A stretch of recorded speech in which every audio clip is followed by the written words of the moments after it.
안녕하세요. 폴카, 폴카집 시간입니다. 오늘 이제 이유진 경찰헌법 폴카집 시간이죠.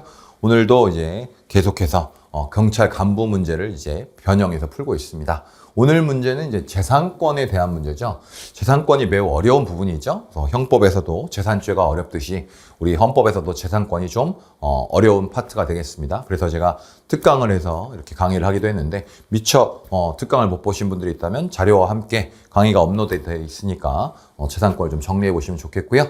자, 오늘 문제 보시면 문제는 이미 나왔던 판례들입니다만 1번이 이제 대통령이 이때 개성공단의 운영을 즉시 전면 중단하기로 하고 결정하고 이게 개성공단 전면 중단 조치 사건 나오면 일단 합헌이란 건 기억을 하셔야 되는데 개성공단에 체류 중인 국민들 전원을 대한민국 영토로 귀화하도록 한 개성공단 전면 중단 조치는 아무런 법적 근거가 없고 국무회의 심의나 국회와의 협의, 이해관계자들의 의견 수렴 절차도 거치지 않았으므로 최소한의 형식적, 절차적 정당성을 갖추지 못한 것으로 헌법상 적법 절차 원칙에 위반된다 돼 있는데 이런 전면 중단 조치는 합헌입니다. 합헌이고 적법 절차 원칙이라든지 과잉 금지 원칙 같은데 위반되지 않아요.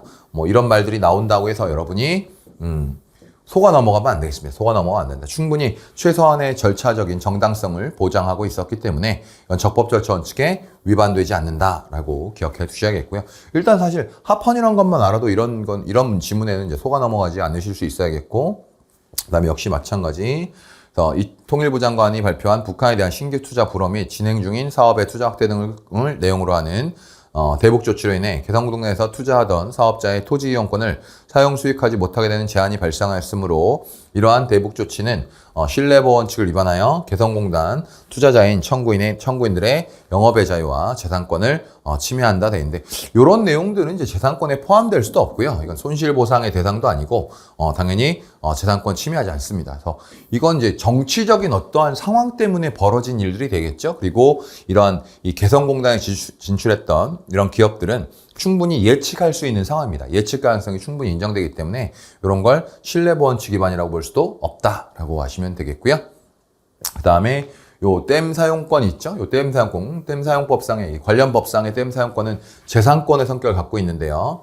댐 사용권의 취소 변경 처분을 할 경우 취소 변경 사유가 법정도에 있습니다. 그래서 국가는 댐 사용권자가 납부한 부담금이나 납부금의 일부를 반환하도록 하고 반환할 금액은 대통령령에서 정하는 상가액을 뺀 금액을 초과하지 못하도록 규정한 댐 건설 관리법 규정은 소고의법에 의한 재산권 침해는 문제될 여지가 없으며, 그러니까 이건 앞으로의 문제인 거고요. 그리고 신뢰보호 원칙 반한다고 할 수 없다. 자, 요 관련된 댐 건설 관리법 나오면 일단 합헌이란 걸 기억하시고 댐 건설 관리법상의 댐 사용권은 재산권에 포함된다.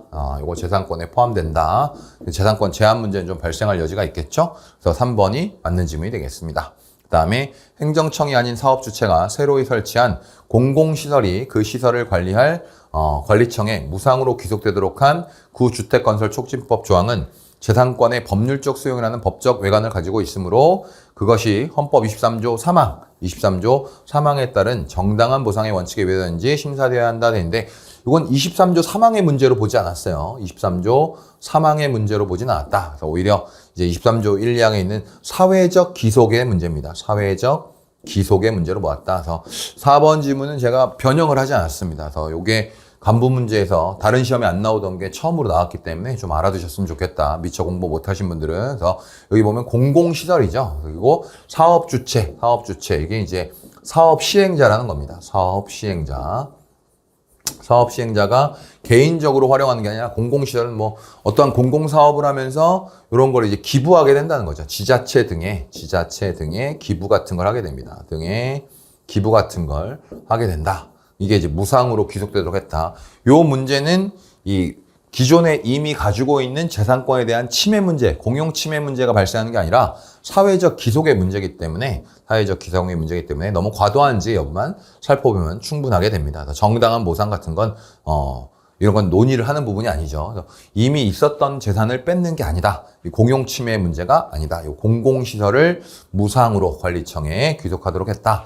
이 말을 좀 기억해 두면 좋겠습니다. 그래서 4번은 간부에서 처음 시도된 문제이기 때문에 여러분이 이제 안 봐두고 들어갔을 때 이 간부 문제라든지 뭐 이런 것들은 당연히 공채 그대로 출제하는 경우도 있어요. 반대의 경우도 있고 또 간부 문제는 작년에 나왔던 게 또 나오는 경우도 있기 때문에 여러분들이 좀 어려운 지문은 잘 정리했다가 시험장에서 반드시 맞출 수 있도록 하시기 바랍니다.